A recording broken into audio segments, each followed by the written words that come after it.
नमस्कार, आप देख रहे हैं सारा देश 100 खबरें और मैं हूं आपके साथ अर्पिता आर्य। तो चलिए शुरुआत करते हैं इसके सिलसिले की। उज्जैन सिंहस्थ कुंभ का दूसरा शाही स्नान शुरू हो गया है। रविवार को उज्जैन में भारी बारिश के बावजूद देर रात तक 15 लाख से ज्यादा श्रद्धालु स्नान के लिए पहुंचे। पहले शाही स्नान में हुई दिक्कत के बाद इस बार साधु संत को हर अखाड़ा पहचान के रूप में गमछा या परिचय पत्र दिया, जिससे उनकी पहचान स्पष्ट हो सके। इसके बिना किसी को भी स्नान की अनुमति नहीं। इस बार भी सबसे पहले जूना अखाड़ा के साधु संतों ने स्नान किया। उसके बाद अग्नि अखाड़ा, निरंजनी अखाड़ा और श्री पंचायती आनंद अखाड़ा, महानिर्वाणी अखाड़ा और पंच अटल अखाड़ा के साधु संतों ने स्नान किया। आज आकाश में शाम 4:42 में आपको एक अद्भुत नजारा देखने को मिलेगा, जब बुध ग्रह सूर्य के सामने से गुजरेगा। ये खगोलीय घटना 10 साल बाद हो रही है। इससे पहले बुध ग्रह सूर्य के सामने से 2006 में गुजरा था। बुध एक छोटा ग्रह है, इसलिए इसकी इस प्रक्रिया से पृथ्वी पर कोई खास असर नहीं पड़ेगा। हर 100 साल में बुध सूर्य के आगे करीब 13 बार आता है। बुध ग्रह की इस प्रक्रिया को दूरबीन के जरिए देखा जा सकेगा। वैज्ञानिकों के मुताबिक इस खगोलीय घटना को नंगी आंखों से बिल्कुल नहीं देखना चाहिए। वैज्ञानिकों के मुताबिक 9 मई 2016 के बाद अब ये ग्रह 2019 में फिर से इसी प्रक्रिया से गुजरेगा। आज देश भर में अक्षय तृतीया का पर्व मनाया जाएगा। कहा जाता है कि इस दिन स्नान, दान, जप, होम आदि करने से जो पुण्य मिलता है उसका क्षय नहीं होता। अक्षय तृतीया शादी विवाह के लिए भी बहुत शुभ माना जाता है, लेकिन इस बार इस तिथि पर शादी का कोई शुभ मुहूर्त नहीं है। ज्योतिषियों के मुताबिक इस साल मई और जून महीने में शादी की ढोल नहीं बजेंगे। अक्षय तृतीया के मौके पर बीएसई और एनएसई ने शाम 7 बजे तक सोने का कारोबार करने की छूट दे रखी है। अक्षय तृतीया के दिन सोना खरीदना शुभ माना जाता है। उत्तराखंड के 4 धामों में से 3 धाम यमुनोत्री, गंगोत्री और केदारनाथ धाम के द्वार अब से कुछ देर बाद भक्तों के लिए खोल दिए जाएंगे। वहीं बद्रीनाथ के द्वार 11 मई को खोले जाएंगे। 3 धामों के कपाट खुलने से पहले भक्तों के कई जत्थे जहां पहुंचे और जो वैदिक विधि विधान के साथ खुलने वाले इन धामों में भगवान के दर्शन करेंगे। वहीं उत्तराखंड के राज्यपाल के पॉल भी बाबा केदार के दर्शन करने पहुंचे। उत्तराखंड के चमोली में मूसलाधार बारिश ने तबाही मचा रखी है। यहां बादल फटने से गाड़ियों और दुकानों को काफी नुकसान हुआ है। बताया जा रहा है कि इस प्राकृतिक आपदा में लाखों की संपत्ति तबाह हो गई। IBN7 के हाथ एक्सक्लूसिव जानकारी लगी है। अगस्ता वेस्टलैंड हेलीकॉप्टर का ठेका दिए जाने के समय ही रक्षा मंत्रालय के तत्कालीन इलेक्ट्रॉनिक सिस्टम के ज्वाइंट सेक्रेटरी ने डील का विरोध किया था। IBN7 के हाथ लगे दस्तावेजों के मुताबिक नियमों के खिलाफ किए जा रहे सौदे को लेकर रक्षा मंत्रालय के तत्कालीन ज्वाइंट सेक्रेटरी सत्यजीत राजन ने बाकायदा फाइल नोटिंग कर अपनी विरोध दर्ज करा दिया था। सत्यजीत राजन ने ही अप्रैल 2010 में ही हेलीकॉप्टर ठेके की फाइल पर बाकायदा जांच कर ठेके की शर्तों के उल्लंघन की सारी जानकारी लिख दी थी और कार्रवाई किए जाने की सिफारिश भी की थी। बावजूद इसके सत्यजीत राजन की नोटिंग को अनदेखा कर उसे ठंडे बस्ते में डाल दिया गया। बता दें, अगस्ता वेस्टलैंड को 2010 में ही ठेका दिया गया था। ठेका मिलने के बाद फिनमेकैनिका ने 2010 में भारत में 8 नई कंपनियों को हेलीकॉप्टर के पुर्जे बनाने का ठेका दिया, जबकि सरकारी नियमों के मुताबिक भारत में इन पुर्जों को उस समय केवल टाटा और HAL ही बना सकती थी। अगस्ता वेस्टलैंड मामले में सीबीआई आज फिर से पूर्व वायुसेना प्रमुख SP त्यागी से पूछताछ करेगी। सीबीआई ने IDS इन्फोटेक के MD प्रताप अग्रवाल और एयरमेटिक के प्रवीण बख्शी को भी समन भेजा है। शनिवार और रविवार की छुट्टी के बाद आज संसद सत्र चलेगा। आज लोकसभा में उत्तराखंड का बजट पास किया जाएगा। इस दौरान जबरदस्त हंगामे होने के आसार।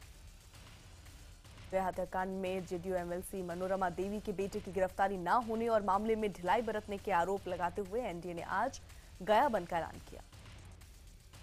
आपको बता दें, बिहार के गया में JDU MLC मनोरमा देवी के बेटे रॉकी पर एक युवक की हत्या का आरोप लगा है। मारे गए युवक का नाम आदित्य सचदेवा था और वो गया के एक बड़े कारोबारी का बेटा था। घटना के बाद से आरोपी रॉकी यादव फरार है। पुलिस ने आरोपी की कार को मनोरमा देवी के घर से बरामद कर लिया।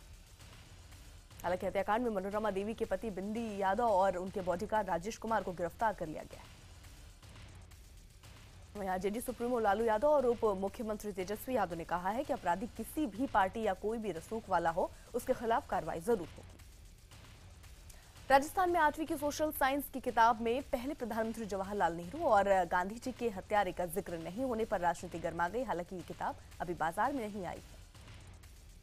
खबर सामने आने के बाद कांग्रेस ने इसे राजस्थान सरकार का मानसिक दिवालियापन करार दिया, तो वहीं राजस्थान के शिक्षा राज्य मंत्री ने गलत प्रचार बताया। कांग्रेस के बाकी 9 विधायकों पर आज नैनीताल हाईकोर्ट अपना फैसला सुनाएगी, लेकिन इससे पहले आए एक और स्टिंग ऑपरेशन से उत्तराखंड की सियासत गर्मा गई। इस बार एक टीवी चैनल के पत्रकार ने उत्तराखंड के कांग्रेसी विधायक मदन सिंह का स्टिंग करने का दावा किया। पत्रकार के मुताबिक इस स्टिंग में मदन सिंह कांग्रेस के 12 विधायकों को 25-25 लाख देने का दावा करते नजर आ रहे हैं। बीजेपी का कहना है कि दूसरे स्टिंग के बाद ये साफ हो गया है कि राज्य में विधायकों की खरीद फरोख्त चल रही है। वहीं पूर्व सीएम हरीश रावत का दावा है कि बीजेपी ने उनकी सरकार को गिराने के लिए बड़ी साजिश की है, जिसमें राज्य के 2 बड़े सरकारी अधिकारी भी शामिल हैं। सीबीआई ने सोमवार को हरीश रावत स्टिंग का करने वाले पत्रकार उमेश शर्मा को पूछताछ के लिए दिल्ली भी बुलाया है। वहीं रविवार को उत्तराखंड बीजेपी के नेताओं ने राज्यपाल से मुलाकात कर स्टिंग में जिन जिन विधायकों का नाम सामने आया उनकी सदस्यता रद्द करने की मांग की। पीएम मोदी ने रविवार को केरल और तमिलनाडु में दनादन रैलियां की। इस दौरान पीएम ने अगस्ता, 2G और सोलर घोटाले को लेकर कांग्रेस पर जमकर हमला बोला। पीएम ने अगस्ता घोटाले को लेकर बिना नाम लिए गांधी परिवार पर भी निशाना साधा है। उन्होंने इटली कोर्ट के फैसले का जिक्र करते हुए कहा कि हेलीकॉप्टर से भी रुपए मार लिए गए। कश्मीर में सैनिक कॉलोनी बनाने पर राजनीतिक विरोध सामने आ रहा है, जहां इस फैसले का अलगाववादी पहले से ही खंडन करते आए हैं। वहीं पूर्व मुख्यमंत्री उमर अब्दुल्ला ने इस फैसले पर सरकार को आड़े हाथों लिया। उन्होंने कहा कि सरकार धारा 370 को कमजोर कर राज्य में जनसंख्या के समीकरण बदलने का साजिश कर रही है। नेशनल हेराल्ड केस में एफआईआर दर्ज होने के बाद हरियाणा के पूर्व मुख्यमंत्री ने कहा कि खट्टर सरकार बदले की भावना से काम कर रही है, तो सीएम खट्टर ने कहा कि विभाग को गड़बड़ लगी तो उसने ये कार्रवाई की। बीकानेर में जमीन घोटाले को लेकर बीजेपी सांसद तीर सोमैया ने ईडी को चिट्ठी लिखी है और रॉबर्ट वाड्रा ग्रुप के बीकानेर में जमीनी सौदों में जांच की मांग की।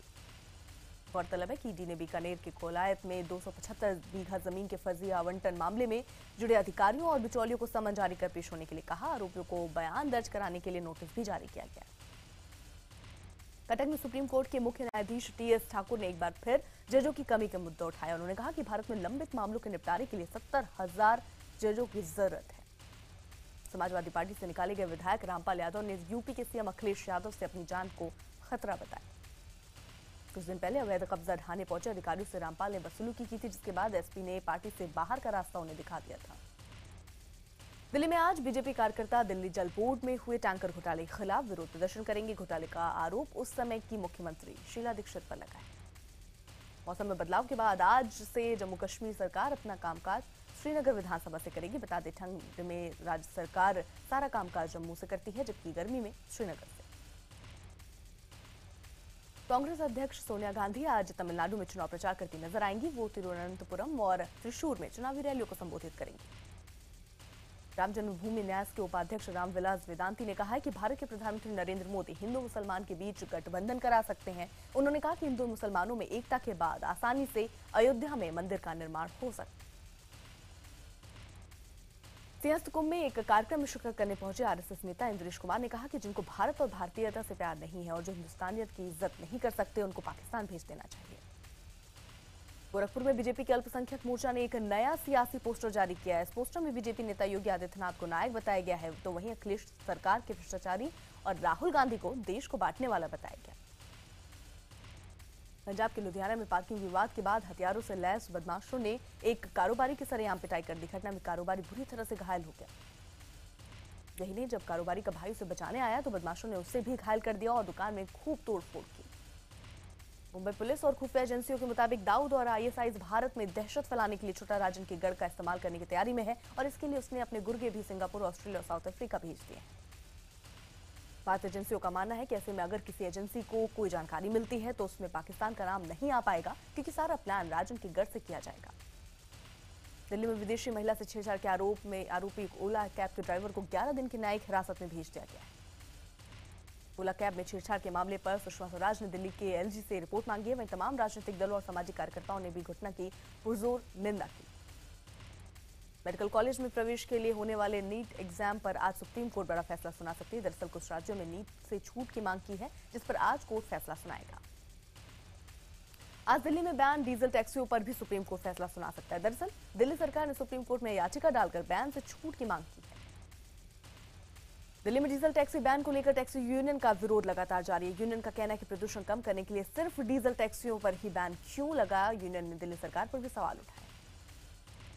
पानी की समस्या से परेशान दिल्ली के संगम विहार इलाके के लोग रविवार को सड़कों पर उतर आए और विरोध प्रदर्शन किया। लोगों ने कॉलोनी को पानी की पाइपलाइन को निजी अस्पतालों के साथ जोड़ने का भी विरोध किया।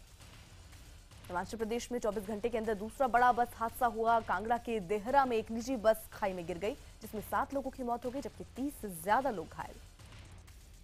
महाराष्ट्र के सांगली में एक गांव में छेड़छाड़ से तंग आकर लड़कियों को पढ़ाई छोड़नी पड़ी। इससे नाराज गांव वालों ने चुनाव का बहिष्कार करने का फैसला किया। मंदिरों में महिलाओं के प्रवेश को लेकर जंग करने वाली भूमाता ब्रिगेड की तृप्ति देसाई ने कहा कि वो इस महीने में के आखिरी में सबरीमाला जाएंगी, वहां महिलाओं के प्रवेश पर पाबंदी है। प्रत्युषा खुदकुशी मामले को लेकर बॉयफ्रेंड राहुल राज ने IBN7 से खास बातचीत में कहा कि उसके प्रत्युषा से अच्छे रिश्ते थे और उससे शादी करना चाहता था। वहीं राहुल ने दावा किया प्रत्युषा पर पैसों का काफी दबाव था। उसने कहा कि प्रत्युषा को जो भी पैसा वो कमाती थी वो सब उसके परिवार वाले ले लेते थे। यूपी के रामपुर में नदी किनारे सेल्फी खींचने की कोशिश में एक छात्र को अपनी जान गंवानी पड़ी। वाराणसी से दिल दहला देने वाली तस्वीरें सामने आई। यहाँ के शीतला मंदिर में एक बाबा ने कुछ लोगों के साथ मिलकर बेहद गर्म खीर से स्नान किया।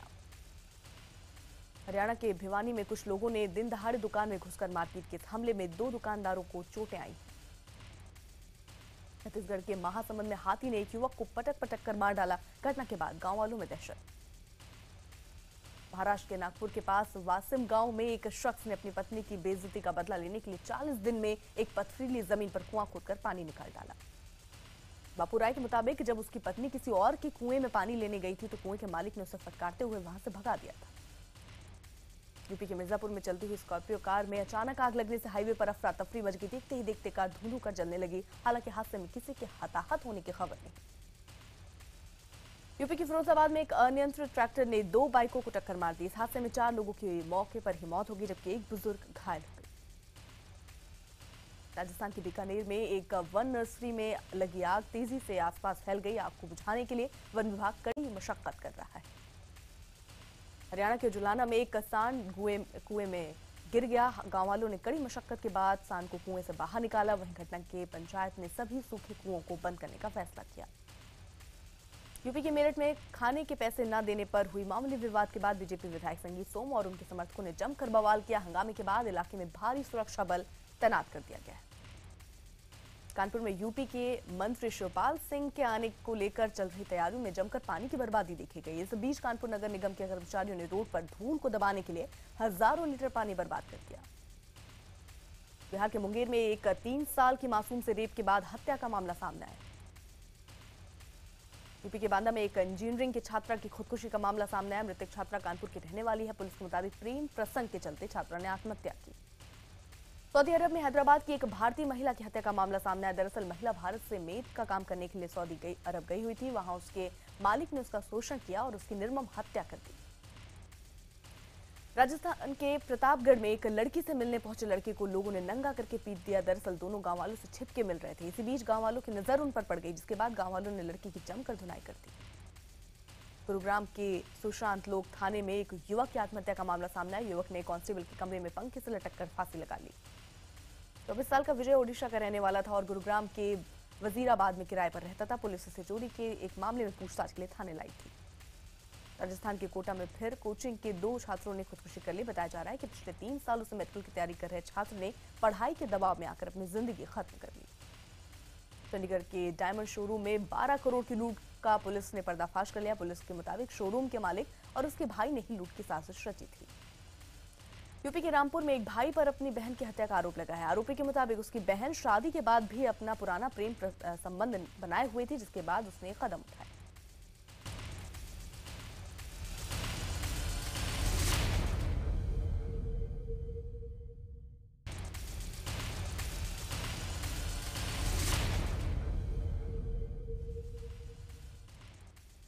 अफगानिस्तान के गजनी में 2 बसों और एक तेल टैंकर की टक्कर में 73 लोगों की मौत हो गई। इस हादसे में कई लोग गंभीर रूप से घायल हैं।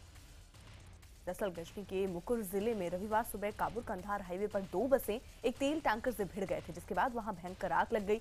इससे जलने में 73 लोग मारे गए।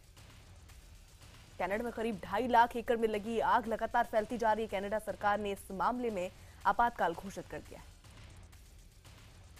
ग्रीस में संसद के सामने प्रदर्शनकारियों और पुलिस के बीच जमकर झड़प हुई। दरअसल सरकार के नए बिल के विरोध में सड़कों पर उतर आए प्रदर्शनकारियों ने पुलिस के ऊपर हमला बोल दिया, जिसके बाद पुलिस को आंसू गैस के गोले भी दागने पड़े। पाकिस्तान की कराची में इन दिनों ब्राइडल कल्चर वीक की धूम मची हुई है। यह आयोजन 3 दिन तक चलेगा। कार्यक्रम में पाकिस्तान के मशहूर फैशन डिजाइनरों ने हिस्सा लिया। इस दौरान दुल्हनों के लिए एक से बढ़कर एक कपड़े दिखाए गए। सऊदी अरब के एक गांव में भयानक धूल भरी आंधी नजर आई। आंधी के चलते पूरे गांव में दिन के समय ही रात जैसा नजारा दिखने लगा। यूएस के पूर्वी कोलोराडो में एक भयंकर टोर्नाडो उठा। ये टोर्नाडो 12 मील के विशाल क्षेत्रफल में फैला हुआ है। इसकी चपेट में आने से 5 लोग घायल हो गए और कई इमारतों को भी नुकसान पहुंचा। वियतनाम में एक शिप में आग लग गई। आग से बचने के लिए कुछ लोगों को पानी में फेंक दिया गया, जबकि आग की भीषण लपटों को देखकर कुछ लोग खुद ब खुद पानी में कूद गए। चीन में कॉर्न ड्रिल चैलेंज के दौरान एक लड़की को बेहद ही निराशाजनक परिस्थितियों का सामना करना पड़ा। दरअसल प्रतियोगिता में ड्रिल की मदद से कम समय में कॉर्न खाना था। इसी जल्दबाजी में लड़की के बाल ड्रिल में फंस गए और जड़ से उखड़ गए। कल खेले गए आईपीएल के दूसरे मैच में गुजरात लायंस ने मेजबान केकेआर को 5 विकेट से हरा दिया। इस जीत के साथ ही गुजरात लायंस की टीम अंक तालिका में एक बार फिर टॉप पर पहुंच गई। वहीं कल खेले गए आईपीएल के पहले मुकाबले में हैदराबाद ने मुंबई को 85 रन से करारी शिकस्त दी। हैदराबाद की जीत के हीरो रहे आशीष नेहरा, जिन्होंने 3 ओवर में 15 रन देकर 3 विकेट झटके। आईपीएल में आज एक ही मैच खेला जाएगा। मोहाली में रात 8 बजे किंग्स 11 पंजाब का मुकाबला रॉयल चैलेंजर्स बैंगलोर से होगा। अंक तालिका में आरसीबी जहां 7वें स्थान पर है, वहीं पंजाब 8वें स्थान पर। कोलकाता नाइट राइडर्स के मालिक शाहरुख खान ने कहा है कि आईपीएल भारत में ही आयोजित कराना चाहिए। ये टूर्नामेंट यहीं शुरू हुआ और इसमें विदेश शिफ्ट कराने के बारे में नहीं सोचना चाहिए। पूर्व भारतीय कप्तान कपिल देव ने विनोद कांबली को सचिन तेंदुलकर से ज्यादा टैलेंटेड बताया। कपिल ने कहा कि दोनों की तुलना करते हुए उन्होंने कहा कि कांबली ज्यादा प्रतिभावान थे, लेकिन बेहतर सपोर्ट नहीं मिलने के चलते वो पिछड़ गए। बाद के रोहन और रोमानिया के फ्लोरिन की जोड़ी मैड्रिड ओपन टेनिस टूर्नामेंट के डबल फाइनल में हार कर बाहर हो गई। इस जोड़ी को नीदरलैंड के रोजर और रोमानिया के टिकाओ से हार का सामना करना पड़ा।